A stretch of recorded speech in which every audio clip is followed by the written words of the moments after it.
Treasure Island. Written by Robert Louis Stevenson. Chapter 1. The Old Sea Dog at the Admiral Benbow. Squire Trelawney, Dr. Livesey, and the rest of these gentlemen having asked me to write down the whole particulars about Treasure Island, from the beginning to the end, keeping nothing back but the bearings of the island, and that only because there is still treasure not yet lifted. I take up my pen in the year of grace 17 and go back to the time when my father kept the Admiral Benbow Inn, and the brown old seaman with the saber cut first took up his lodging under our roof. I remember him as if it were yesterday, as he came plodding to the inn door, his chest following behind him in a hand-barrow, a tall, strong, heavy, nut-brown man, his tarry pigtail falling over the shoulder of his soiled blue coat, his hands ragged and scarred, with black, broken nails, and the saber cut across one cheek, a dirty, livid white. I remember him looking round the cover and whistling to himself as he did so, and then breaking out in that old sea song that he sang so often. Afterwards, 15 men on the dead man's chest, yo-ho-ho, and a bottle of rum, in the high, old, tottering voice that seemed to have been tuned and broken at the capstan bars. Then he rapped on the door with a bit of stick like a handspike that he carried, and when my father appeared, called roughly for a glass of rum. This, when it was brought to him, he drank slowly, like a connoisseur lingering on the taste and still looking about him at the cliffs and up at our signboard. "This is a handy cove," says he at length, "and a pleasant situated grog shop. Much company, mate?" My father told him no, very little company, the more was the pity. "Well, then," said he, "this is the berth for me. Here, you matey," he cried to the man who trundled the barrow, "bring up alongside and help up my chest. I'll stay here a bit," he continued. "I'm a plain man. Rum and bacon and eggs is what I want, and that head up there for to watch ships off. Well, you mought call me. You mought call me Captain. Oh, I see what you're at there." And he threw down 3 or 4 gold pieces on the threshold. "You can tell me when I've worked through that," says he, looking as fierce as a commander. And indeed bad as his clothes were and coarsely as he spoke, he had none of the German appearance of a man who sailed before the mast, but seemed like a mate or skipper, accustomed to be obeyed or to strike. The man who came with the barrow told us the mail had set him down the morning before at the Royal George, that he had inquired what inns there were along the coast, and hearing ours well spoken of, I suppose, and described as lonely, had chosen it from the others for his place of residence. And that was all we could learn of our guest. He was a very silent man by custom. All day he hung round the cove or upon the cliffs with a brass telescope. All evening he sat in a corner of the parlor next the fire and drank rum and water very strong. Mostly he would not speak when spoken to, only look up sudden and fierce, and blow through his nose like a foghorn. And we, and the people who came about our house, soon learned to let him be. Every day, when he came back from his stroll, he would ask if any seafaring men had gone by along the road. At first we thought it was the want of company of his own kind that made him ask this question, but at last we began to see he was desirous to avoid them. When seamen did put up at the Admiral Benbow, as now and then some did, making by the coast road for Bristol, he would look in at him through the curtained door before he entered the parlor, and he was always sure to be as silent as a mouse when any such was present.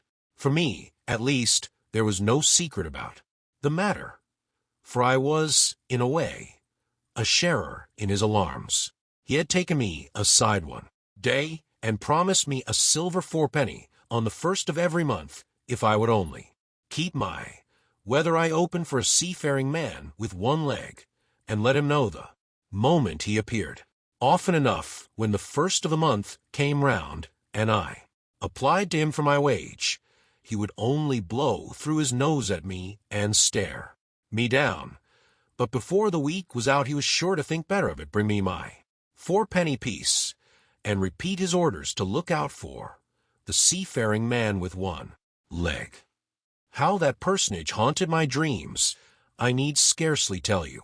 On stormy nights, when the wind shook the four corners of the house, and the surf roared along the cove and up the cliffs, I would see him in 1,000 forms, and with 1,000 diabolical expressions.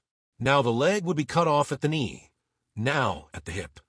Now he was a monstrous kind of a creature who had never had but the one leg, and that in the middle of his body.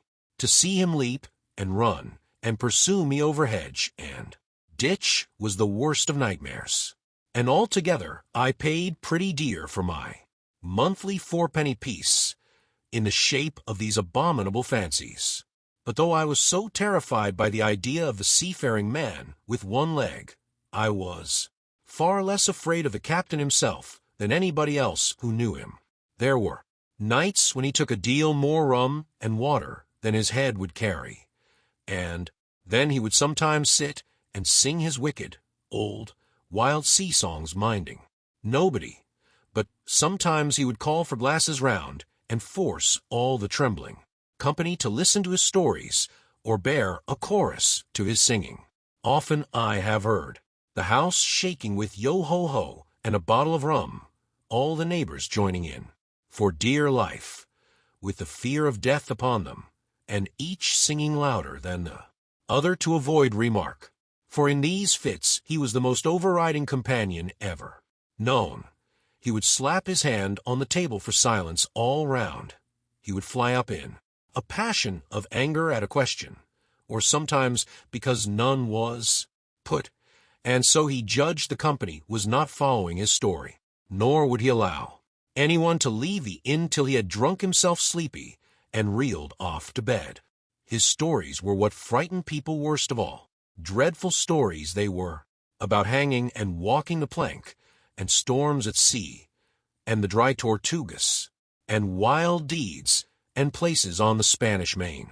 By his own account he must have lived his life among some of the wickedest men that God ever allowed upon the sea, and the language in which he told these stories shocked our plain country people almost as much as the crimes that he described. My father was always saying the inn would be ruined, for people would soon cease coming there to be tyrannized over, and put down, and sent shivering to their beds. But I really believe his presence did us good.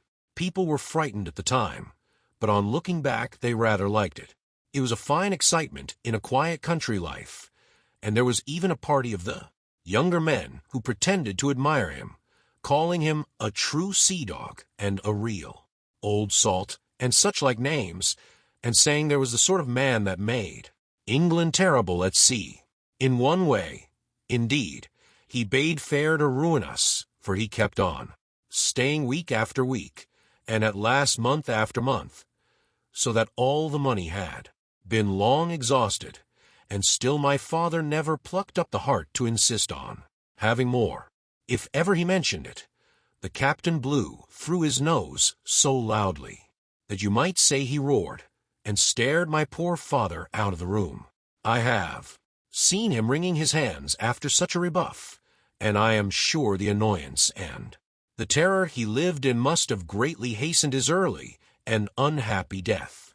All the time he lived with us the captain made no change whatever in his dress but to buy some stockings from a hawker. One of the cocks of his hat having fallen down, he let it hang from that day forth, though it was a great annoyance when it blew. I remember the appearance of his coat, which he patched himself upstairs in his room, and which, before the end, was nothing but patches. He never wrote or received a letter, and he never spoke with any but the neighbors, and with these, for the most part, only when drunk on rum. The great sea chest none of us had ever seen open. He was only once crossed, and that was towards the end, when my poor father was far gone in a decline that took him off.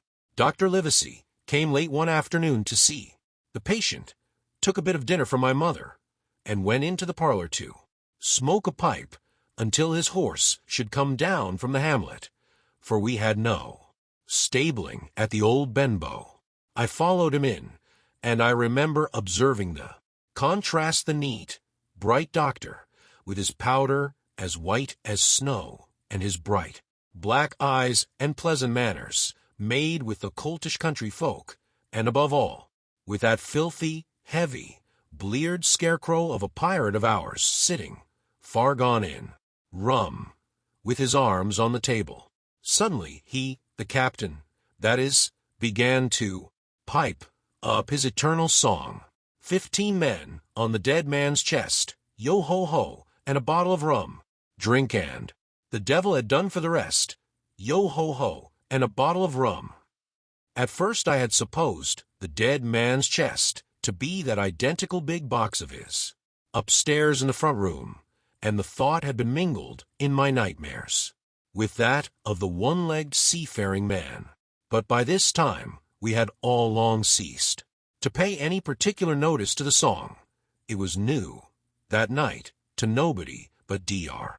Livesey, and on him I observed it did not produce an agreeable effect, for he looked up for a moment quite angrily before he went on with his talk to old Taylor, the gardener, on a new cure for the rheumatics. In the meantime, the captain gradually brightened up at his own music, and at last flapped his hand upon the table before him in a way we all knew to mean silence. The voices stopped at once, all but Dr. Livesey's. He went on, as before, speaking clear and kind, and drawing briskly at his pipe between every word or two. The captain glared at him for a while, flapped his hand again, glared still harder, and at last broke out with a villainous, low oath. Silence there between decks.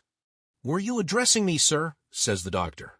And when the ruffian had told him, with another oath, that this was so, "I have only one thing to say to you, sir," replies the doctor, "that if you keep on drinking rum, the world will soon be quit of a very dirty scoundrel." The old fellow's fury was awful. He sprang to his feet, drew and opened a sailor's clasp knife, and balancing it open on the palm of his hand, threatened to pin the doctor to the wall. The doctor never so much as moved. He spoke to him, as before, over his shoulder, and in the same tone of voice, rather high, so that all the room might hear, but perfectly calm and steady. "If you do not put that knife this instant in your pocket, I promise, upon my honor, you shall hang at the next assizes." Then followed a battle of looks between them, but the captain soon knuckled under, put up his weapon, and resumed his seat, grumbling like a beaten dog. "And now, sir," continued the doctor, "since I now know there's such a fellow in my district, you may count I'll have an eye upon you day and night. I'm not a doctor, only I'm a magistrate, and if I catch a breath of complaint against you, if it's only for a piece of incivility like tonight's, I'll take effectual means to have you hunted down and routed out of this. Let that suffice." Soon after, Dr. Livesey's horse came to the door, and he rode away, but the captain held his peace that evening, and for many evenings to come. Chapter 2. Black Dog Appears and Disappears. It was not very long after this that there occurred the first of the mysterious events that rid us at last of the captain, though not, as you will see, of his affairs. It was a bitter cold winter, with long, hard frosts and heavy gales, and it was plain from the first that my poor father was little likely to see the spring. He sank daily, and my mother and I had all the inn upon our hands, and were kept busy enough without paying much regard to our unpleasant guest. It was one January morning, very early, a pinching, frosty morning, the cove all gray with hoarfrost, the ripple lapping softly on the stones, the sun still low and only touching the hilltops and shining far to seaward. The captain had risen earlier than usual and set out down the beach, his cutlass swinging under the broad skirts of the old blue coat, his brass telescope under his arm, his hat tilted back upon his head. I remember his breath hanging like smoke in his wake as he strode off, and the last sound I heard of him as he turned the big rock was a loud snort of indignation, as though his mind was still running upon Dr. Livesey.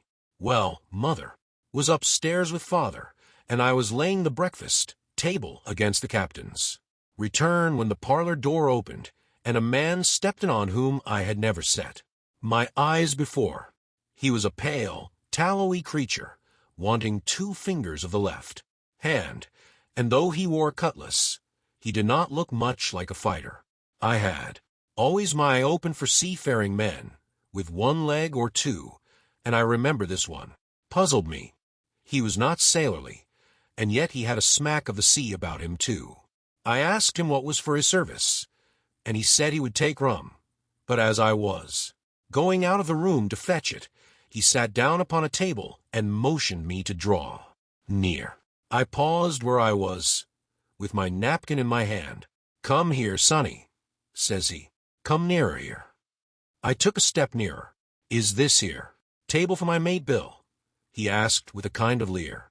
I told him I did not know his mate Bill, and this was for a person who stayed in our house whom we called the captain. "Well," said he, "my mate Bill would be called the captain, as like as not. He has a cut on 1 cheek, and a mighty pleasant way with him, particularly in drink, has my mate Bill. We'll put it, for argument like, that your captain has a cut on 1 cheek, and we'll put it, if you like, that cheek's the right one.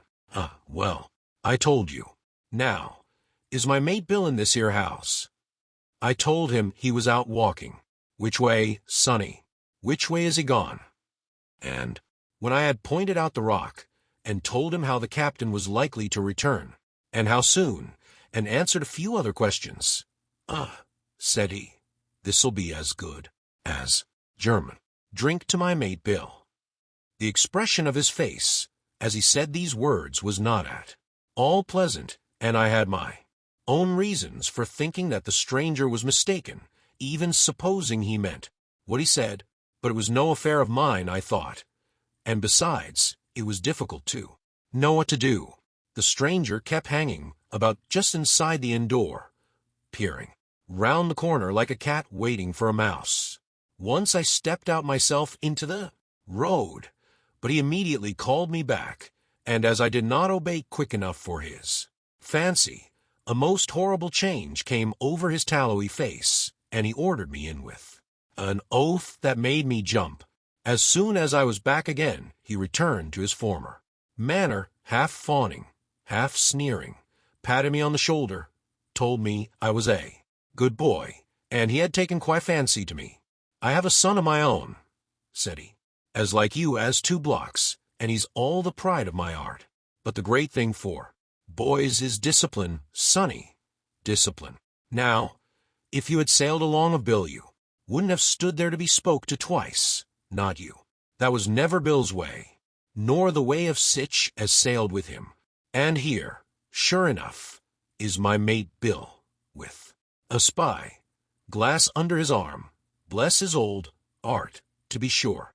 You and me'll just go back into the parlor, Sonny, and get behind the door, and we'll give Bill a little surprise. Bless his art, I say again." So saying, the stranger backed along with me into the parlor, and put me behind him in the corner, so that we were both hidden by the open door. I was very uneasy and alarmed, as you may fancy, and it rather added to my fears to observe that the stranger was certainly frightened himself. He cleared the hilt of his cutlass and loosened the blade in the sheath, and all the time we were waiting there he kept swallowing, as if he felt what we used to call a lump in the throat. At last in strode the captain, slammed the door behind him, without looking to the right or left, and marched straight across the room to where his breakfast awaited him. "Bill," said the stranger in a voice that I thought he had tried to make bold and big. The captain spun round on his heel and fronted us, All the brown had gone out of his face, and even his nose was blue. He had the look of a man who sees a ghost, or the evil one, or something worse, if anything can be. And upon my word, I felt sorry to see him all in a moment turn so old and sick. "Come, Bill, you know me. You know an old shipmate, Bill, surely," said the stranger. The captain made a sort of gasp. "Black Dog," said he. "And who else?" returned the other, getting more at his ease. "Black Dog as ever was.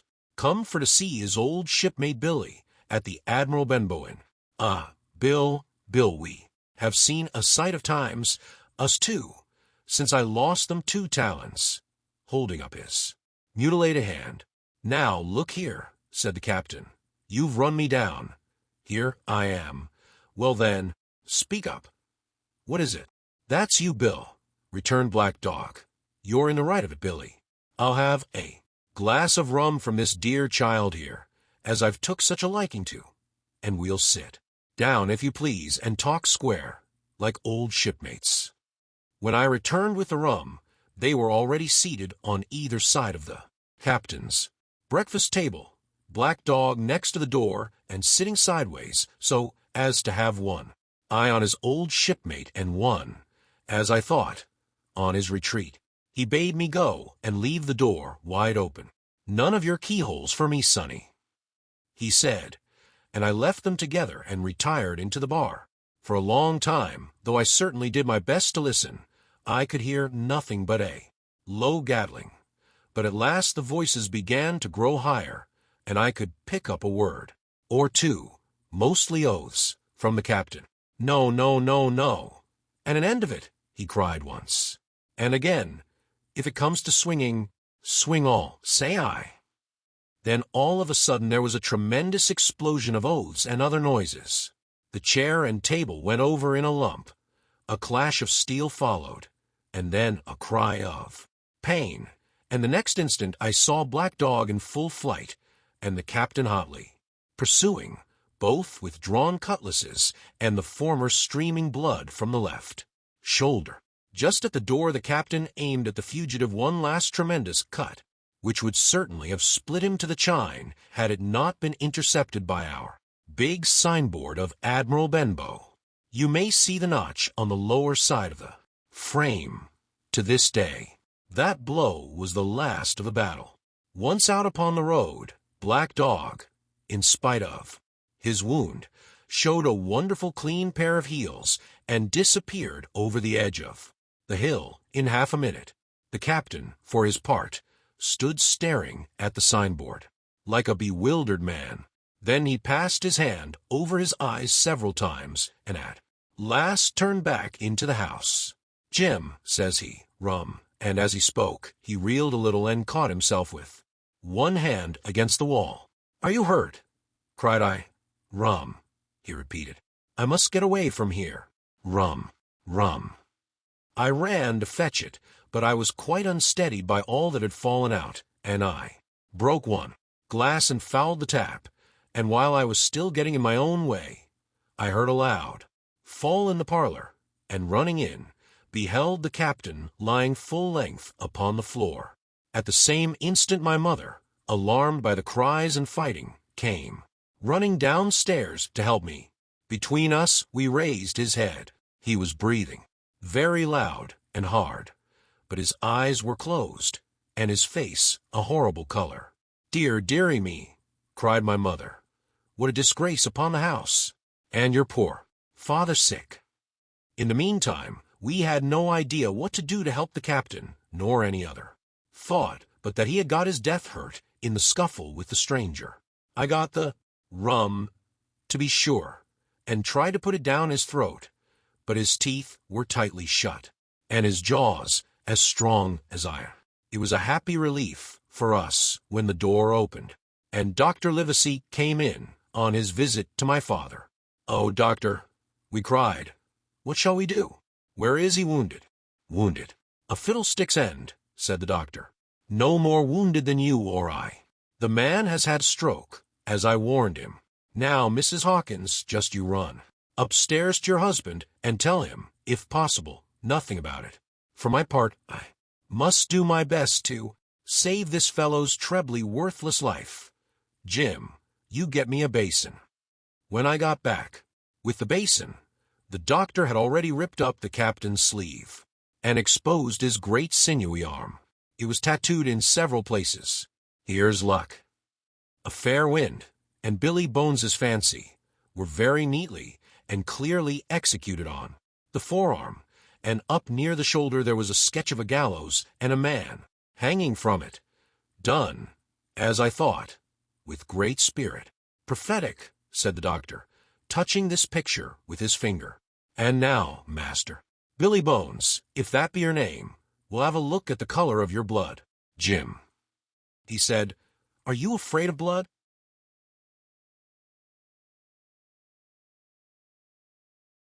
"No, sir," said I.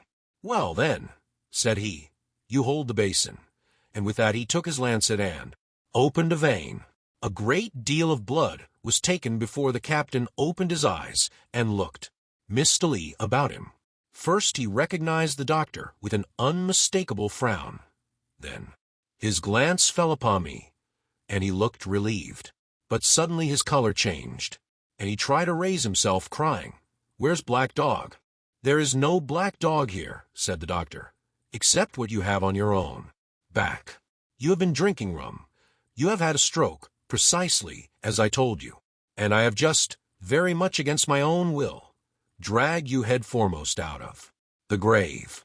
Now, Mr. Bones—" "That's not my name," he interrupted. "Much I care," returned the doctor. "It's the name of a buccaneer of my acquaintance, and I call you by it for the sake of shortness, and what I have to say to you is this: one glass of rum won't kill you, but if you take one you'll take another, and I stake my wig if you don't break off short, you'll die. Do you understand that? Die, and go to your own place, like the man in the Bible. Come. Now make an effort. I'll help you to your bed for once." Between us, with much trouble, we managed to hoist him upstairs and laid him on his bed, where his head fell back on the pillow as if he were almost fainting. "Now, mind you," said the doctor, "I clear my conscience.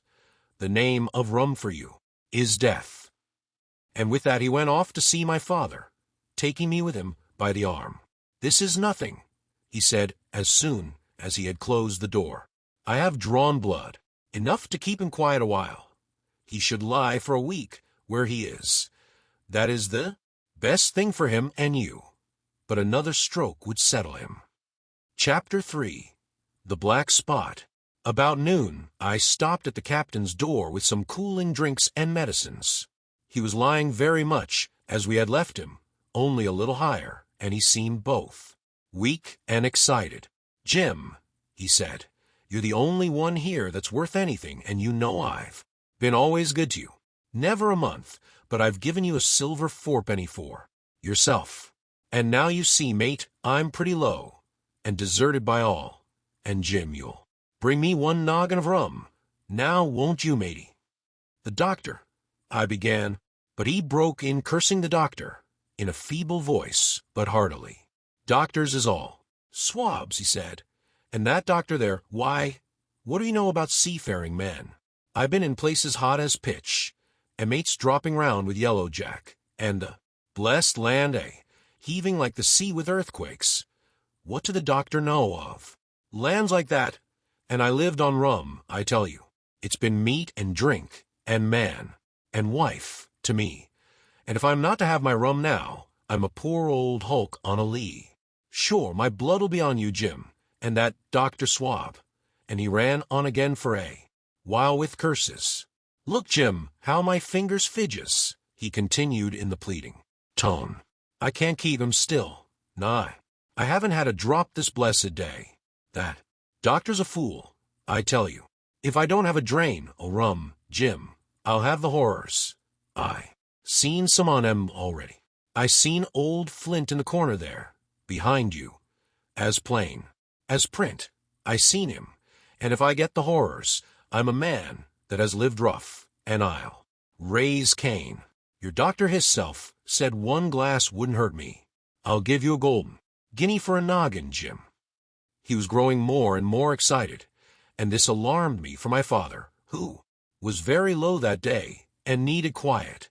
Besides, I was reassured by the doctor's words now quoted to me, and rather offended by the offer of a bribe.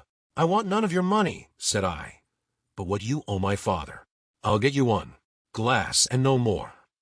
When I brought it to him, he seized it greedily and drank out. Aye, said he, that's some better, sure enough. And now, matey, did that. Doctors say how long I was to lie here in this old berth. A week at least, said I. Thunder, he cried. A week. I can't do that. They'd have the black spot on me by then. The lubbers is going about to get the wind of me this blessed moment. Lubbers, as couldn't keep what they got, and want to nail what is another's. Is that seamanly behavior? Now I want to know. But I'm a saving soul. I never wasted good money of mine, nor lost it neither, and I'll trick 'em again. I'm not afraid on 'em. I'll shake out another reef, matey, and daddle 'em again. German. As he was thus speaking, he had risen from bed with great difficulty, holding to my shoulder with a grip that almost made me cry out, and moving his legs like so much dead weight. His words, spirited as they were in meaning, contrasted sadly with the weakness of the voice in which they were uttered. He paused when he had got into a sitting position on the edge. That doctor's done me, he murmured. My ears is singing. Lay me back. Before I could do much to help him, he had fallen back again to his former place, where he lay for a while silent. Jim, he said at length, you saw that seafaring man today? Black dog? I asked. Ah, black dog, says he. He's a bad un, but there's worse that put him on. Now, if I can't get away nohow, and they tip me the black spot, mind you, it's my old sea chest. Thereafter, you get on a horse. You can, can't you? Well, then, you get on a horse and go to, well, yes, I will, to that eternal Dr. Swab, and tell him to pipe all hands, magistrates and sich, and he'll lay 'em aboard at the Admiral Benbow, all old Flint's crew, man and boy, all on 'em that's left. I was first mate, I was old Flint's first mate, and I'm the only one as knows the place. He gave him me at Savannah, when he lay a-dying, like as if I was to now, you see. But you won't peach unless they get the black spot on me, or unless you see that black dog again, or seafaring man with one leg, Jim, him above all. But what is the black spot, Captain? I asked. That's a summons, mate. I'll tell you if they get that.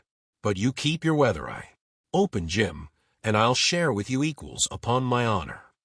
He wandered a little longer, his voice growing weaker, but soon after I had given him his medicine, which he took like a child, with the remark, if ever a seaman wanted drugs, it's me, he fell at last into a heavy, swoon-like sleep, in which I left him. What I should have done had all gone well I do not know. Probably I should have told the whole story to the doctor, for I was in mortal fear lest the captain should repent of his confessions and make an end of me. But as things fell out, my poor father died quite suddenly that evening, which put all other matters on one side. Our natural distress, the visits of the neighbors, the arranging of the funeral, and all the work of the inn to be carried on in the meanwhile, kept me so busy that I had scarcely time to think of the captain, far less to be afraid of him. He got downstairs next morning, to be sure, and had his meals as usual, though he ate little and had more, I am afraid, than his usual supply of rum, for he helped himself out of the bar, scowling and blowing through his nose, and no one dared to cross him. On the night before the funeral he was as drunk as ever, and it was shocking, in that house of mourning, to hear him singing away at his ugly old sea-song. But weak as he was, We were all in the fear of death for him, and the doctor was suddenly taken up with a case many miles away and was never near the house. After my father's death, I have said the captain was weak, and indeed he seemed rather to grow weaker than regain his strength. He clambered up and down stairs, and went from the parlor to the bar and back again, and sometimes put his nose out of doors to smell the sea, holding on to the walls as he went for support and breathing hard and fast like a man on a steep mountain. He never particularly addressed me, and it is my belief he had as good as forgotten his confidences, but his temper was more flighty, and allowing for his bodily weakness, more violent than ever. He had an alarming way now, when he was drunk, of drawing his cutlass and laying it bare before him on the table. But with all that, he minded people less, and seemed shut up in his own thoughts, and rather wandering. Once, for instance, to our extreme wonder, he piped up to a different air a king of country love song that he must have learned in his youth before he had begun to follow the sea. So things passed until the day after the funeral, and about 3 o'clock of a bitter, foggy, frosty afternoon, I was standing at the door for a moment, full of sad thoughts about my father, when I saw someone drawing slowly near along the road. He was plainly blind, for he tapped before him with a stick and wore a great green shade over his eyes and nose, and he was hunched, as if with age or weakness, and wore a huge old tattered sea cloak with a hood that made him appear positively deformed. I never saw in my life a more dreadful-looking figure. He stopped a little from the inn, and raising his voice in an odd sing-song, addressed the air in front of him. Will any kind friend inform a poor blind man who has lost the precious sight of his eyes in the gracious defense of his native country, England, and God bless King George, where or in what part of this country he may now be? You are at the Admiral Benbow, Black Hill Cove, my good man, said I. I hear a voice, said he, a young voice. Will you give me your hand, my kind young friend, and lead me in? I held out my hand, and the horrible, soft-spoken, eyeless creature gripped it in a moment like a vice. I was so much startled that I struggled to withdraw, but the blind man pulled me close up to him with a single action of his arm. Now, boy, he said, take me in to the captain. Sir, said I, upon my word I dare not. Oh, he sneered, that's it. Take me in straight, or I'll break your arm. And he gave it, as he spoke, a wrench that made me cry out. Sir, said I, it is for yourself I mean. The captain is not what he used to be. He sits with a drawn cutlass. Another gentleman, come, now march, interrupted he, and I never heard a voice so cruel and cold and ugly as that blind man's. It cowed me more than the pain, and I began to obey him at once, walking straight in at the door and towards the parlor, where our sick old buccaneer was sitting, dazed with rum. The blind man clung close to me, holding me in one iron fist and leaning almost more of his weight on me than I could carry. Lead me straight up to him, and when I'm in view, cry out, here's a friend for you, Bill. If you don't, I'll do this. And with that he gave me a twitch that I thought would have made me faint. Between this and that, I was so utterly terrified of the blind beggar that I forgot my terror of the captain, and as I opened the parlor door, cried out the words he had ordered in a trembling voice. The poor captain raised his eyes, and at one look the rum went out of him and left him staring sober. The expression of his face was not so much of terror as of mortal sickness. He made a movement to rise, but I do not believe he had enough force left in his body. Now, Bill, sit where you are, said the beggar. If I can't see, I can hear a finger stirring. Business is business. Hold out your left hand. Boy, take his left hand by the wrist and bring it near to my right. We both obeyed him to the letter, and I saw him pass something from the hollow of the hand that held his stick into the palm of the captain's, which closed upon it instantly. "And now that's done," said the blind man, and at the words he suddenly left hold of me, and with incredible accuracy and nimbleness, skipped out of the parlor and into the road, where, as I still stood motionless, I could hear his stick go tap-tap-tapping into the distance. It was some time before either I or the captain seemed to gather our senses, but at length, and about at the same moment, I released his wrist, which I was still holding, and he drew in his hand and looked sharply into the palm. 10 o'clock, he cried. 6 hours. We'll do them yet. And he sprang to his feet.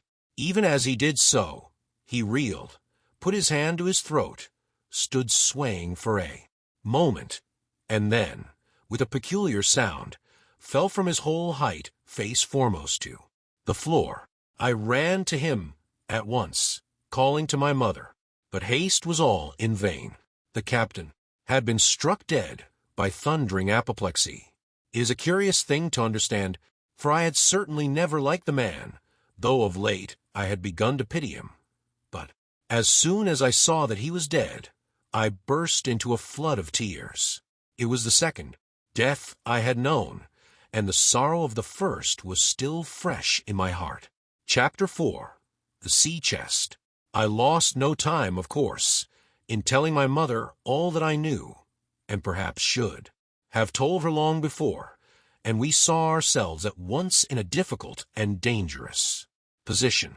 Some of the man's money, if he had any, was certainly due to us, but it was not likely that our captain's shipmates, above all the 2 specimens seen by me, Black Dog, and the blind beggar, would be inclined to give up their booty in payment of the dead man's debts. The captain's order to mount at once and ride for Dr. Livesey would have left my mother alone and unprotected, which was not to be thought of. Indeed, it seemed impossible for either of us to remain much longer in the house. The fall of coals in the kitchen grate, the very ticking of the clock, filled us with alarms. The neighborhood, to our ears, seemed haunted by approaching footsteps, and what between the dead body of the captain on the parlor floor and the thought of that detestable blind beggar hovering near at hand and ready to return, there were moments when, as the saying goes, I jumped in my skin for terror. Something must speedily be resolved upon, and it occurred to us at last to go forth together and seek help in the neighboring hamlet. No sooner said than done. Bare headed as we were, we ran out at once in the gathering evening and the frosty fog. The hamlet lay not many 100 yards away, though out of view, on the other side of the next cove, and what greatly encouraged me, it was in an opposite direction from that whence the blind man had made his appearance and whither he had presumably returned.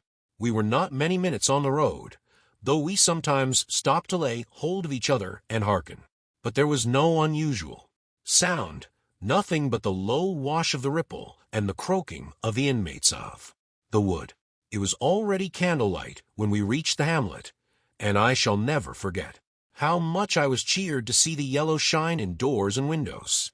But that, as it proved, was the best of the help we were likely to get in that quarter.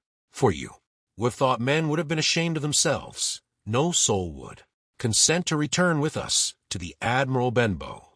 The more we told of our troubles, the more, man, woman, and child, they clung to the shelter of their houses. Name of Captain Flint, though it was strange to me, was well enough known to some there, and carried a great weight of terror.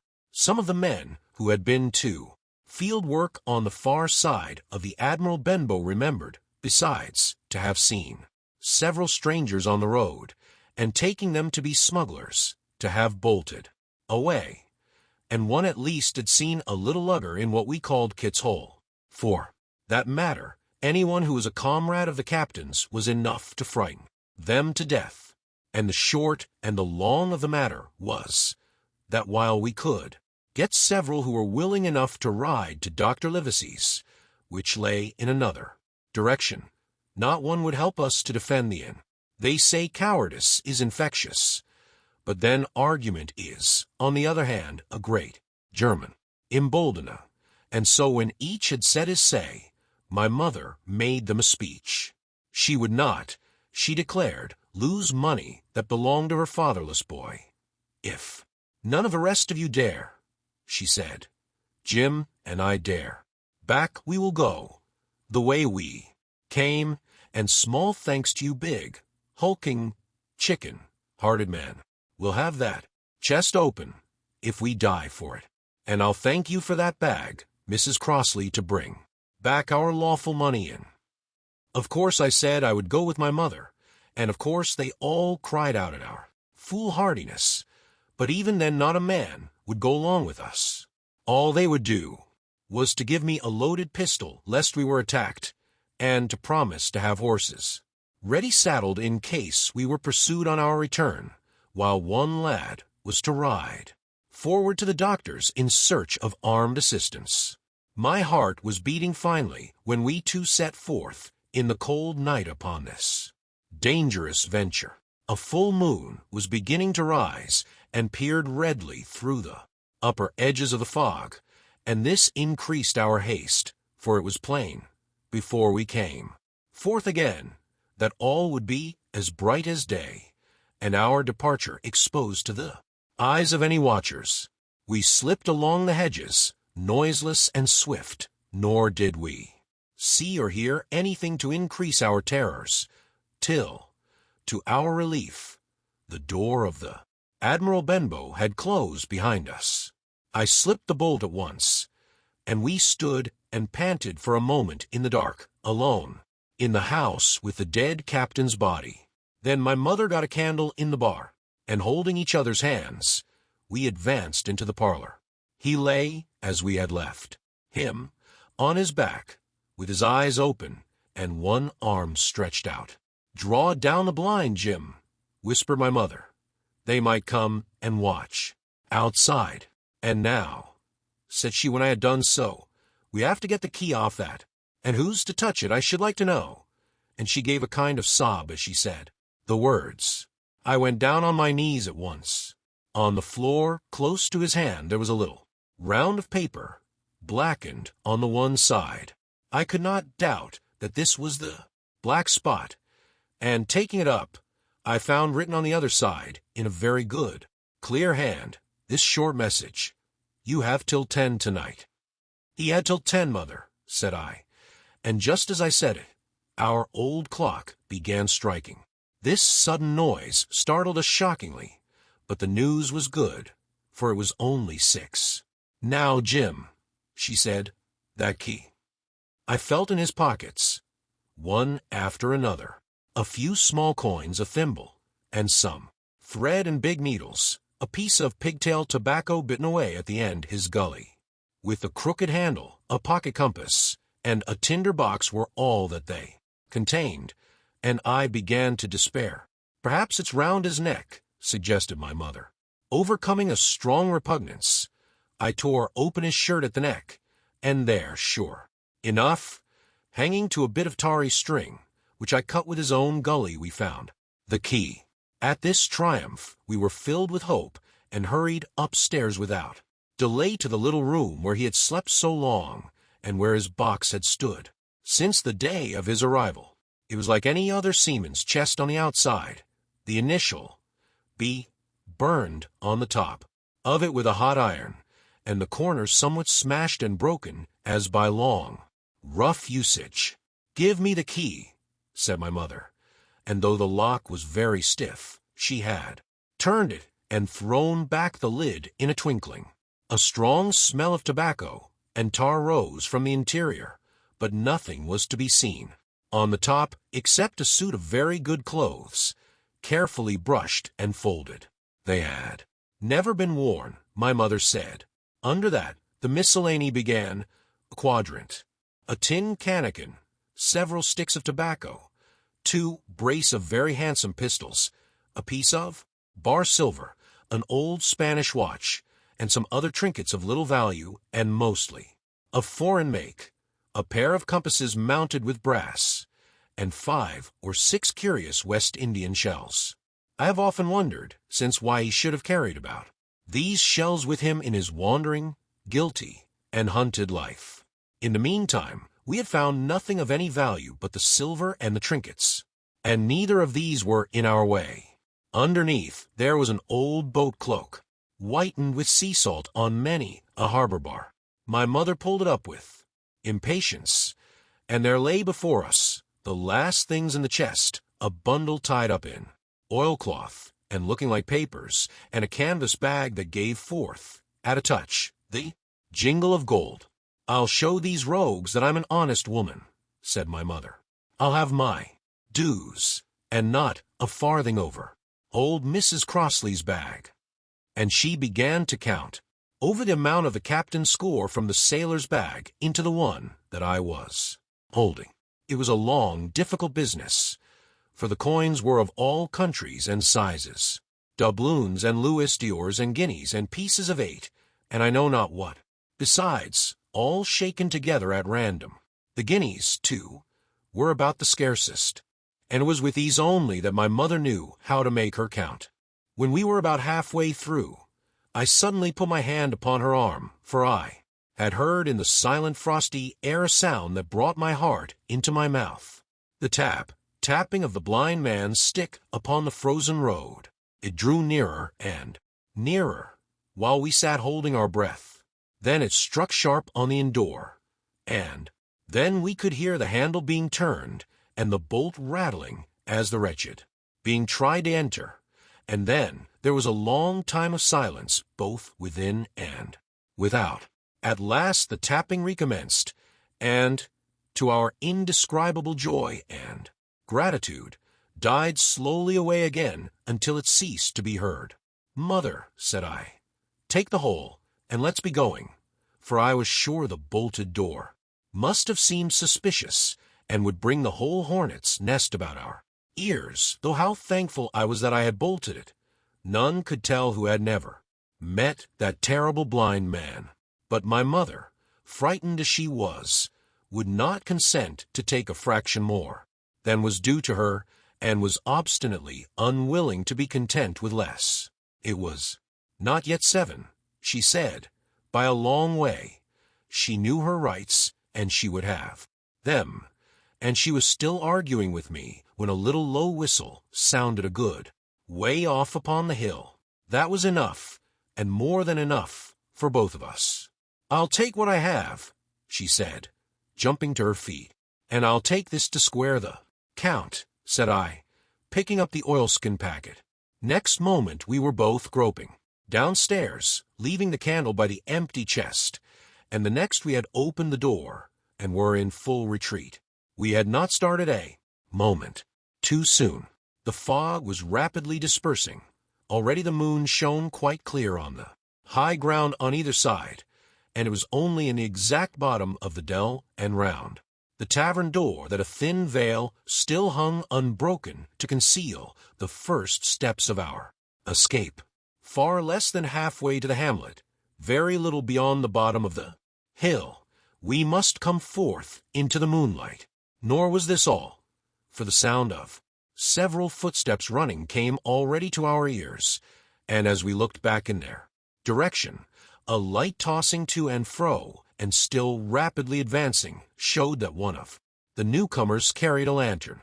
"My dear," said my mother suddenly, "take the money and run on. I am going to faint." This was certainly the end for both of us, I thought. How I cursed the cowardice of the neighbors. How I blamed my poor mother for her honesty and her greed for her past foolhardiness and present weakness. We were just at the little bridge, by good fortune, and I helped her, tottering as she was, to the edge of the bank, where sure enough, she gave a sigh and fell on my shoulder.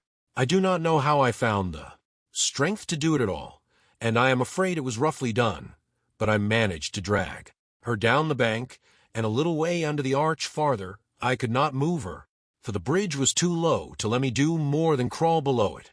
So there we had to stay, my mother almost entirely exposed, and both of us within earshot of the inn. Chapter 5. The Last of the Blind Man. My curiosity, in a sense, was stronger than my fear, for I could not remain where I was, but crept back to the bank again, whence, sheltering my head behind a bush of broom, I might command the road before our door. I was scarcely in position ere my enemies began to arrive, 7 or 8 of them, running hard, their feet beating out of time along the road, and the man with the lantern some paces in front. 3 men ran together, hand in hand, and I made out, even through the mist, that the middle man of this trio was the blind beggar. The next moment his voice showed me that I was right. "Down with the door," he cried.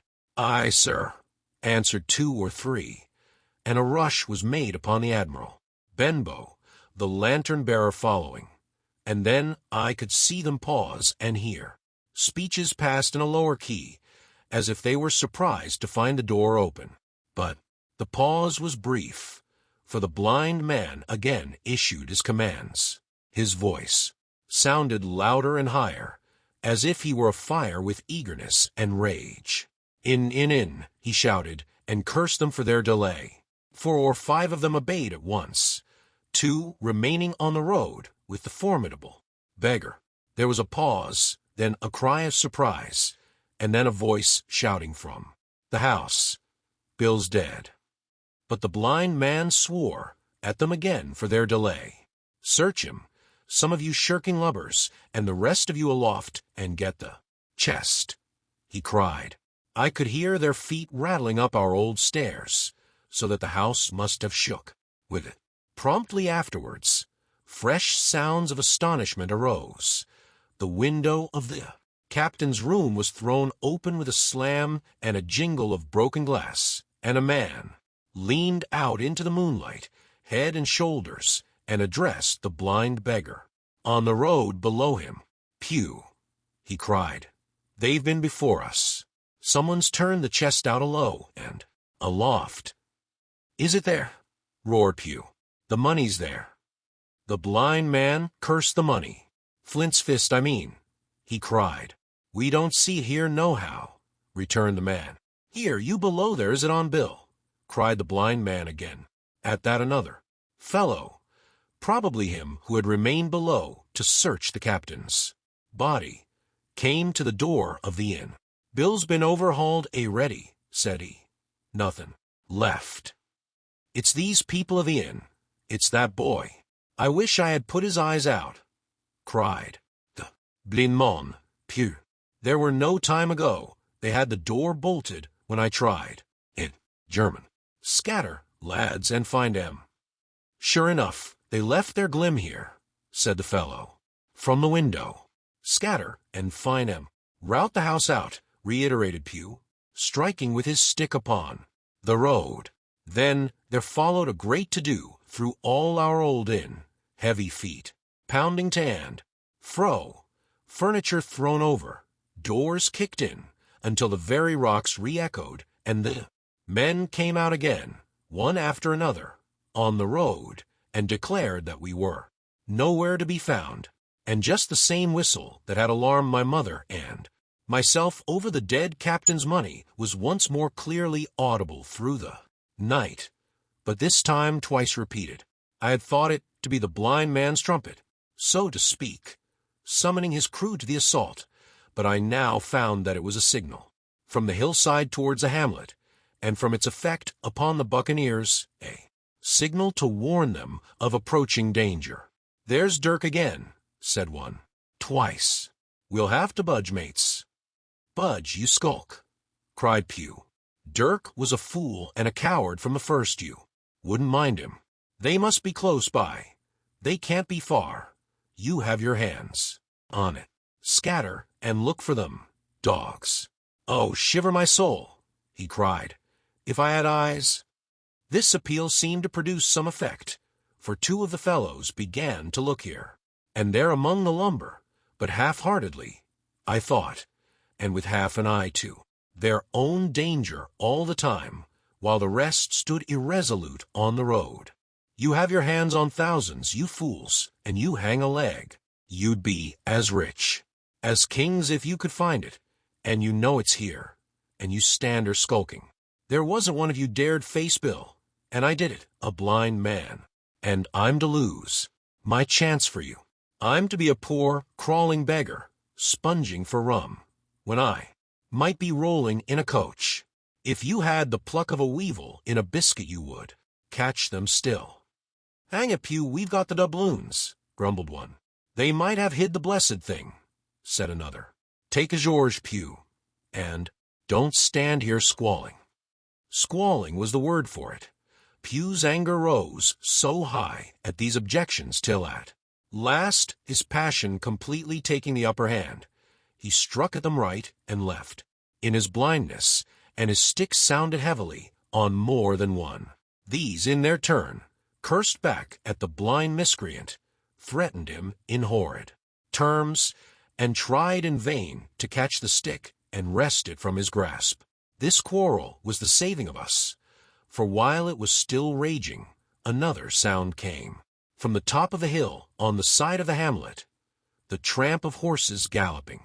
Almost at the same time a pistol shot, flash and report, came from the hedge side, and that was plainly the last signal of danger, for the buccaneers turned at once, and ran, separating in every direction, one seaward along the cove, one slant across the hill, and so on, so that in half a minute not a sign of them remained but Pew. Him they had deserted, whether in sheer panic or out of revenge for his ill words and blows I know not, but there he remained behind, tapping up and down the road, in a frenzy, and groping, and calling for his comrades. Finally he took a wrong turn, and ran a few steps past me, towards a hamlet, crying, Johnny, Black Dog, Dirk, and other names. You won't leave old Pew, mates. Not old Pew. Just then the noise of horses topped the rise, and 4 or 5 riders came in sight in the moonlight and swept at full gallop down the slope. At this Pew saw his error, turned with scream, and ran straight for the ditch, into which he rolled. But he was on his feet again in a second, and made another dash, now utterly bewildered, right under the nearest of the coming horses. The rider tried to save him, but in vain. Down went Pew with a cry that rang high into the night, and the 4 hoofs trampled and spurned him and passed by. He fell on his side, then gently collapsed upon his face, and moved no more. I leaped to my feet and hailed the riders. They were pulling up, at any rate, horrified at the accident, and I soon saw what they were. One, tailing out behind, the rest, was a lad that had gone from a hamlet to Dr. Livesey's. The rest were revenue officers, whom he had met by the way, and with whom he had had the intelligence to return at once. Some news of a lugger in Kit's Hole had found its way to Supervisor Dance, and set him forth that night in our direction, and to that circumstance my mother and I owed our preservation from death. Pew was dead, stern dead. As for my mother, when we had carried her up to the hamlet, a little cold water and salts, and had soon brought her back again, and she was none the worse for her terror, though she still continued to deplore the balance of the money. In the meantime the supervisor rode on, as fast as he could, to Kit's Hole, but his men had to dismount and grope down the dingle, leading, and sometimes supporting, their horses, and in continual fear of ambushes. So it was no great matter for surprise that when they got down to the hole the lugger was already under way, though still close in. He hailed her. A voice replied, telling him to keep out of the moonlight, or he would get some lead in him, and at the same time a bullet whistled close by his arm. Soon after, the lugger doubled the point and disappeared. Mr. Dance stood there, as he said, like a fish out of water, and all he could do was to dispatch a man to warn the cutter. And that, said he, is just about as good as nothing. They've got off clean, and there's an end. Only, added, I'm glad I trod on Master Pugh's corns, for by this time he had heard my story. I went back with him to the Admiral Benbow, and you cannot imagine a house in such a state of smash. The very clock had been thrown down by these fellows in their furious hunt after my mother and myself, and though nothing had actually been taken away except the captain's money-bag and a little silver from the till, I could see at once that we were ruined. Mr. Dance could make nothing of the scene. They got the money, you say. Well, then, Hawkins, what in fortune were they after?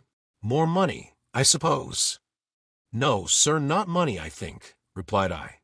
In fact, sir, I believe I have the thing in my breast pocket, and to tell you the truth, I should like to get it put in safety. To be sure, boy, quite right, said he. I'll take it if you like.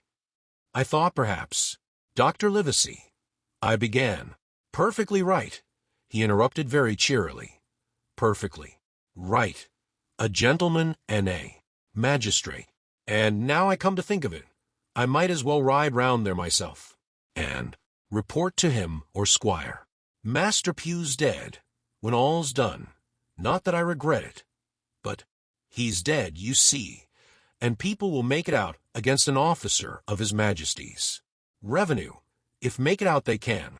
Now I'll tell you, Hawkins, if you like, I'll take you along. I thanked him heartily for the offer, and we walked back to the hamlet where the horses were. By the time I had told Mother of my purpose, they were all in the saddle. Dogger, said Mr. Dance, you have a good horse. Take up this lad behind you. As soon as I was mounted, holding on to Dogger's belt, the supervisor gave the word, and the party struck out at a bouncing trot on the road to Dr. Livesey's house. Chapter 6. The Captain's Papers. We rode hard all the way till we drew up before Dr. Livesey's door. The house was all dark to the front. Mr. Dance told me to jump down and knock, and Dogger gave me a stirrup to descend by. The door was opened almost at once by the maid. Is Dr. Livesey in? I asked. No, she said. He had come home in the afternoon, but had gone up to the hall to dine, and pass the evening with the squire. So there we go, boys, said Mr. Dance. This time, as the distance was short, I did not mount, but ran with Dogger's stirrup leather to the lodge gates and up the long, leafless, moonlit avenue to where the white line of the hall buildings looked on either hand on great old gardens. Here Mr. Dance dismounted, and taking me along with him, was admitted at a word into the house. The servant led us down a matted passage and showed us at the end into a great library, all lined with bookcases and busts upon the top of them, where the squire and Dr. Livesey sat, pipe in hand, on either side of a bright fire. I had never seen the squire so near at hand. He was a tall man, over 6 feet high, and broad in proportion, and he had a bluff, rough and ready face, all roughened, and reddened, and lined in his long travels. His eyebrows were very black, and moved readily, and this gave him a look of some temper, not bad, you would say, but quick and high. Come in, Mr. Dance, says he, very stately and condescending. Good evening, Dance, says the doctor with a nod, and good evening to you, friend Jim. What good wind brings you here? The supervisor stood up straight and stiff and told his story like a lesson, and you should have seen how the two gentlemen leaned forward and looked at each other, and forgot to smoke in their surprise and interest when they heard how my mother went back to the inn. Dr. Livesey fairly slapped his thigh, and the squire cried, "Bravo!" and broke his long pipe against the grate. Long before it was done, Mr. Trelawney, that you will remember, was the squire's name, had got up from his seat and was striding about the room, and the doctor, as if to hear the better, had taken off his powdered wig, and sat there looking very strange indeed with his own close-cropped black poll. At last Mr. Dance finished the story. "Mr. Dance," said the squire, "you are a very noble fellow. And as for riding down that black, atrocious miscreant, I regard it as an act of virtue, sir, like stamping on a cockroach. This lad Hawkins is a trump, I perceive. Hawkins, will you ring that bell? Mr. Dance must have some ale." "And so, Jim," said the doctor, "you have the thing that they were after, have you?" "Here it is, sir," said I, and gave him the oilskin packet. German. The doctor looked it all over, as if his fingers were itching to open it. But instead of doing that, he put it quietly in the pocket of his coat. "Squire," said he, "when Dance has had his ale he must, of course, be off on his Majesty's service. But I mean to keep Jim Hawkins here to sleep at my house, and, with your permission, I propose we should have up the cold pie and let him sup." "As you will, Livesey," said the squire. "Hawkins has earned better than cold pie." So a big pigeon pie was brought in and put on a side table, and I made a hearty supper, for I was as hungry as a hawk, while Mr. Dance was further complimented, and at last dismissed. "And now, squire," said the doctor. "And now, Livesey," said the squire in the same breath. One at a time, laughed Dr. Livesey. "You have heard of this Flint, I suppose?"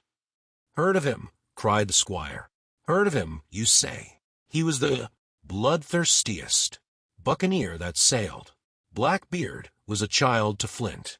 The Spaniards were so prodigiously afraid of him that, I tell you, sir, I was sometimes proud he was an Englishman. I've seen his topsails with these eyes, off Trinidad and the Cowardly, son of a rum puncheon that I sailed with put back, sir, into port of Spain." "Well, I've heard of him myself in England," said the doctor. "But the point is, had he money?" "Money," cried the squire. "Have you heard the story? What were these villains after but money? What do they care for but money? For what would they risk there? Rascal carcasses but money." "That we shall soon know," replied the doctor. "But you are so confoundedly hot-headed and exclamatory that I cannot get a word in.